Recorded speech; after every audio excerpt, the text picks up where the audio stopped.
ஓம் நமச்சிவாய. மங்களம் தந்திடும் பரமனின் திருவடி நம்மனம் தன்னில் இருத்தி எதுதிப்போம். சந்திய காலத்து பிரதோஷநாயகன் கங்கண பிரியன் சிவநம சிவயன் கிள்ளையை கரமதில் விடுத்திடும் உமையுடன் பிள்ளையை ஒரு சேர பணிந்திடும் அடியார்க்கு தில்லையில் நடித்திடும் திருமறை இறையவன் எல்லை என்றாதே திருவருள் தருவான்.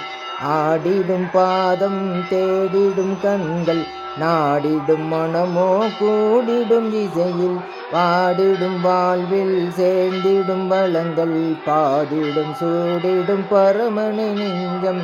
அரகர சிவ சிவ தாண்டவ சங்கர புரகர நம சிவ குண்டல கங்கன நரகர நடன மனோகர ரஞ்சித ஹர